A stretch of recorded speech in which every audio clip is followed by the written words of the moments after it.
Hey there everybody, and welcome to this week's car for review. It is the Isuzu D-Max AT35 Arctic trucks.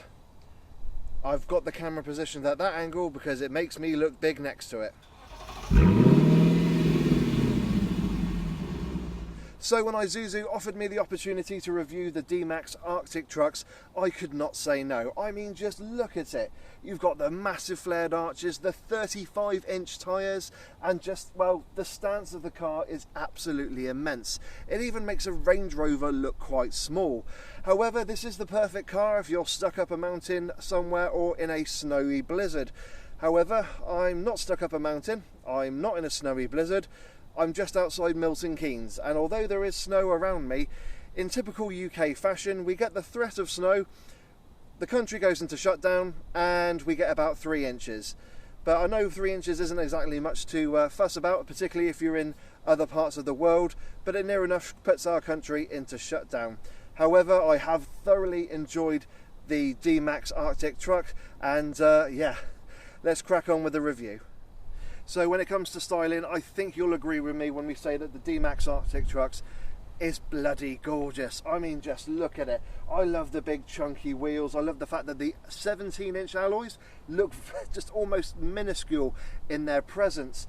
We also got some optional extras on the car. We've got the laser lights on top of the roof as well as the sports bars, and there's also some underside cladding for extra protection. Even the car itself, as standard, comes with Fox Series suspension, so that's some serious bit of kit and tells you that this car is designed for going off-road. So yeah, it's an absolutely stunning car, and I will say you can fit 5 as well in the car. You have got a lot of practicality. Now there are lots of variants and options you can get for, you know, making it the ideal car for yourself, but I will say this one is, apart from those couple of options that I've mentioned, pretty much the standard car that you'll get. I will say when it comes to the rear cargo space, there is no cover, so I wouldn't leave any valuable items in there because they will get nicked.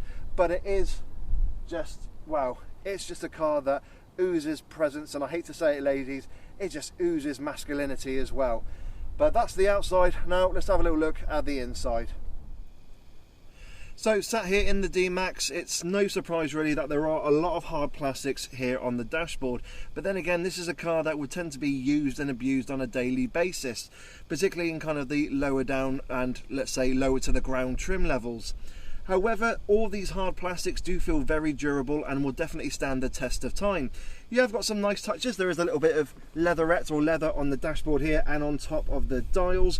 The seats themselves are leather as standard, and you do get Arctic trucks embroidered here on the headrest. And I have to say, the leather itself does actually feel really, really good. It actually feels of a very high quality. The front seats are also heated, and again, that is standard. But what really does surprise me and kind of shows Isuzu's thinking on the car is how everything's kind of laid out. They're big chunky buttons, so you can use them whilst wearing gloves.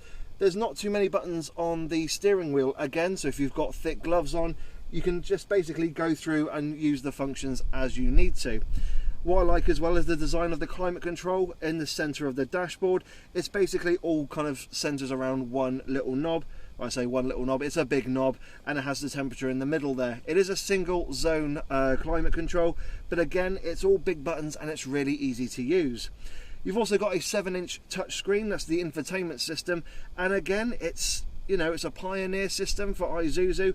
It's relatively easy to use, particularly when on the move, and the graphics are pretty much okay for this type of vehicle. What did surprise me is you do get Apple CarPlay and Android Auto as standard. And what surprised me even more so is down here, next to the heated seat buttons, it says on here USB twice, and well, you pull down this little flap, you got 2 USB sockets. That's a big surprise in a big pickup truck.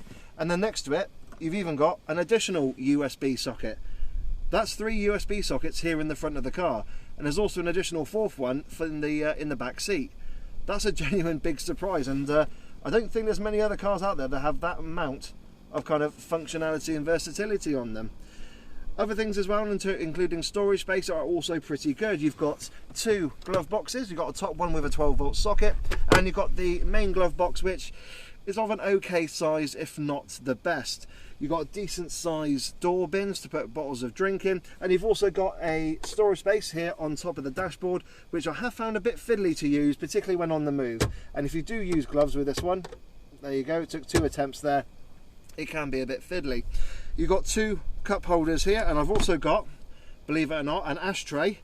So clearly there's a smoker's pack you can order, and even on this 12-volt socket you do get an old-fashioned lighter. So there's still a bit of old-fashionedness about the D-Max's cabin. But I will say as well, you get additional cup holders just here by the steering wheel and on the left hand side for the passenger. So that's 4 cup holders here in the front. Again, kind of showing that this is definitely going to be a working man's vehicle, and there's going to be a lot of cups of coffee involved throughout the day. You've also got under the armrest a small little cubby space as well, which is quite useful for putting small items in. But I've got to say, yeah, it's a very nice and functional cabin. You've also got, just in front of the cup holders, a rotary dial to go from 2-wheel drive to 4-wheel drive and 4-wheel drive with the low range gearbox. If there is anything disappointing, I will say that the steering wheel can only go down and up for rake adjustment, but not reach. So it does mean getting the perfect driving position, you're not going to be able to do so. The other thing as well on this car is you do get electric front seat for the driver, however it is manual for the passenger. So I have to say, for my first review of a pickup truck, this has been a genuinely nice place to be. It's very comfy, and there's actually a good amount of visibility. I mean, granted, yes, I'm pretty much as tall as a building, and that does help and lord it over the people below me. But other than that, it's actually really nice, and it's a lovely place to be. You've got a nice big chunky start button. The gear lever is big and chunky as well. You can get a manual version of the D-Max Arctic trucks as well with it. So it's a lovely cabin up here. But enough about the front, let's have a sit down in the back. So sat in the back of the D-Max is actually pretty good back here. That driver's seat is set to my driving position. I'm 5'7" tall and 5'7" wide, and as you can see, I've got a good amount of knee room and pretty good headroom because of that square pickup shape. I will say carrying 3 in the back might be a bit of a squeeze, particularly if they are of my size, but 2 will fit back here comfortably. And speaking of comfortable, I've got to say these seats are actually really nice to sit in, and they've got the nice high quality leather as you have got in the front, although these seats are not heated. You've also got Isofix supports on the outer parts of the seat, and there's a very little transmission tunnel coming through the floor. So if you do get 3 in the back here, that middle person's not going to suffer too much with having to spread their feet about. You've also got some nice seats for comfort in terms of an armrest here, but the cup holders are not situated here. They're actually down here underneath the center armrest for the front, and you've also got a USB charging point as well. You've got a couple of nice decent door bins to put some bottles in, and also a little bit of storage space for putting a magazine or an iPad in there. But I have to say as well, it's got a lot of light in here because of the airy cabin, and you've got big windows in the back here as well. So that's the back of the D-Max. It's a nice comfortable place, and it is actually surprisingly spacious. And now, well, let's have a look at the big trunk area out the back there and talk about that. It's my first pickup. What am I going to do? So stood here at the back of the D-Max, I've got the camera at the correct angle so you can see how big it is next to myself. There are a couple of features at the back here. You do get a standard which will aid with parking. You've got a reversing camera and also reversing sensors integrated into the bumper.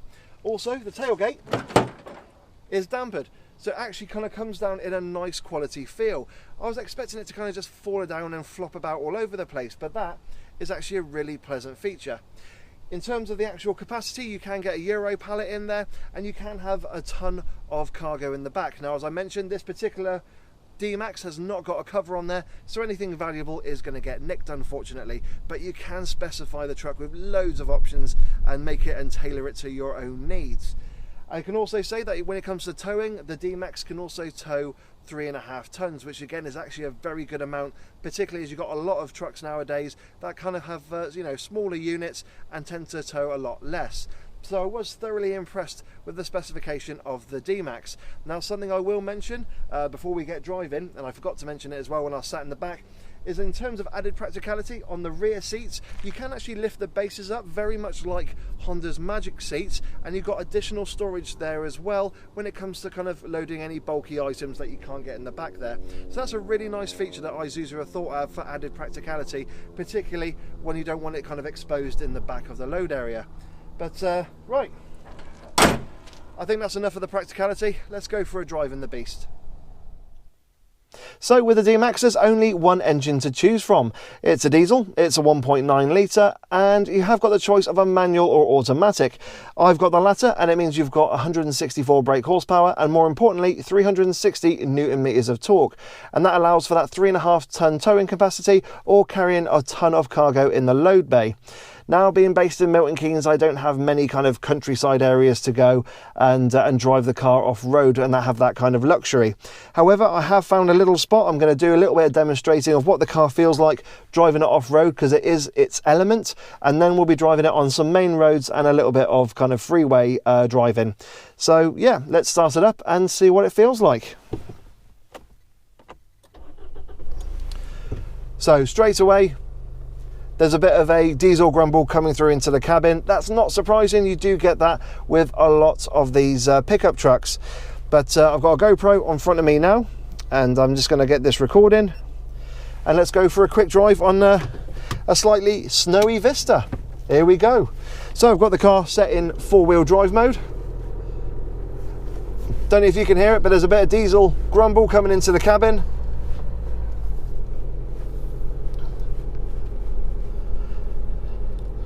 I have to say, this feels pretty good. There's about 3-4 inches of snow in front of me. There's a little pheasant running about, trying to get away. So we'll leave him to it. But all in all, at the moment, it feels actually not too bad. You've got those gigantic 35-inch tyres, which I will put down all their sizes and everything down below on the screen. Here we go. It's coping with this very well. I'm now bouncing around a bit. To be honest, that was something I was going to expect when I first got the car. But this is where the D-Max belongs. Off-road, in the countryside, with a huge amount of snow. It has got a significant wading depth of, or depth should I say, I think it's around 700 millimeters, which is very impressive. And again, having those chunky tyres, that incredible ground clearance just aids with all that versatility off-road. As well with the Arctic trucks, because you've got that kind of optional extra with the skid plate underneath for protection, it means you've got a wonderful, ascent and descent angles on the front and rear of the car. They will be coming up at the bottom of the screen. It's hugely impressive. There we go. And I just come out of there now, and we've gone off the kind of snowy Vista onto a more what you usually expect from the UK. Bit of gravel. To be honest, there's not much noise coming in from the outside. It's just the diesel grumble. There's very little from the tyres. Considering how big they are, you would be expecting so much more.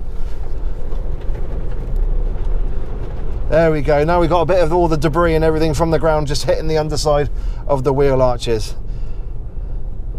But that's a quick little stint off-road. That was very much fun.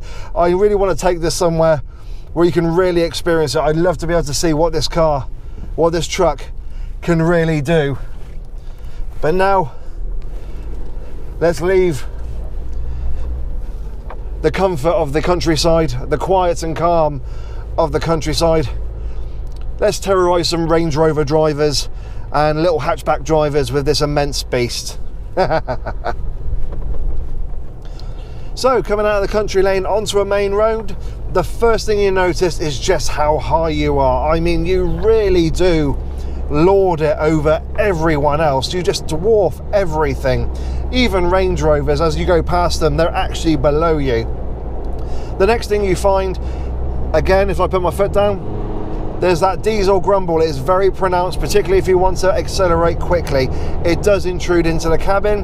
The second noise you can probably hear is the tyre roar. It's now entering the cabin. Those gigantic tyres are now, you know, having their sound intrude into the cabin, but it's not as loud as I thought it would be. I gotta be absolutely honest, I thought it would be really deafening and really horrible and comfortable, out of its natural comfort zone kind of feeling. But no, you can drive this along and you get used to it. Most times anyway, you'll have a passenger with you or you'll have music playing in the background, so therefore you can just kind of sit back and relax. I will say though, it's not in terms of kind of fully relaxing. It's no Range Rover, of course. However, as I drive it, I mean, the steering is relatively light. It's not got, of course, the most amount of feel because of those tyres, but it's pretty direct enough.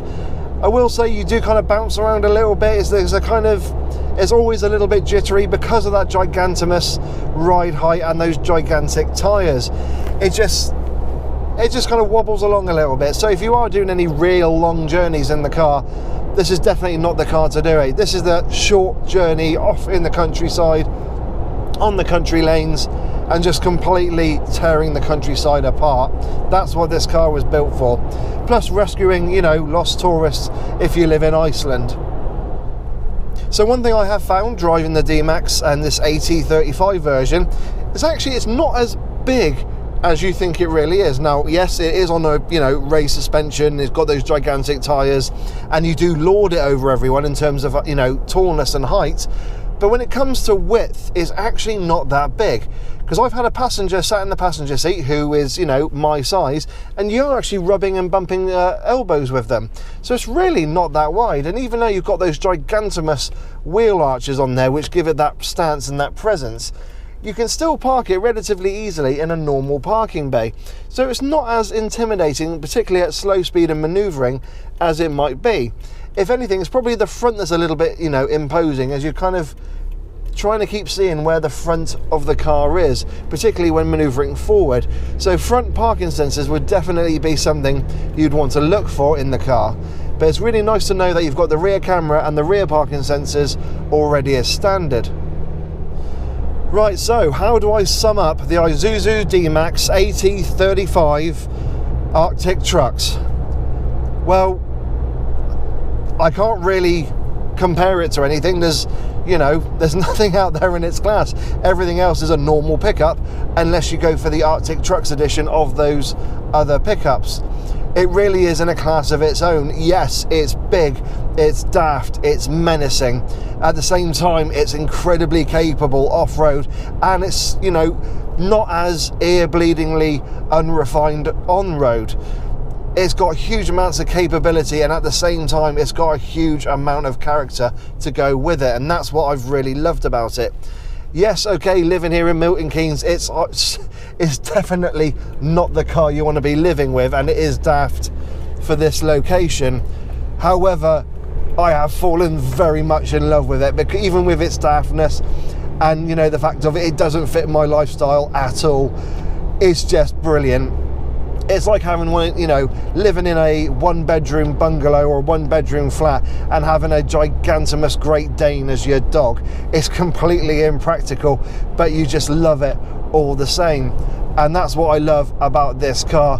It is completely big and daft, and it's not exactly the cheapest of cars, particularly with some of the options that have been fitted to it. And if you do kind of spec up the car that you want, you can easily go into the, you know, £40,000 price range. And that's where you've got to be careful with it. But the D-Max is an iconic pickup truck, and it does incredibly well for Isuzu. And having the fact that you've got this Arctic Trucks edition, it just means you've got something extra special if you need it. So yes, it's a daft car, particularly for this country, but at the same time, it's a wonderful car, and I do absolutely love it. So guys, I hope you've enjoyed my review of the Isuzu D-Max AT35 Arctic Trucks. If you've got any questions about my time with the car, please put them down in the comments section below. Don't forget to hit that like button, hit that subscribe button, and the bell notifications icon to let you know when I bring out a new video. I'm also on Instagram, Facebook and Twitter for additional content, and including live videos and pictures. And yeah, this has been an absolute joy. This has been one of the highlights of the year so far, and we've only just gone into February. So guys, yes, if you've any questions, please put them down. I hope to see you all in the next video. Have yourselves a wonderful day, and I'll catch you soon. Take care. Bye bye.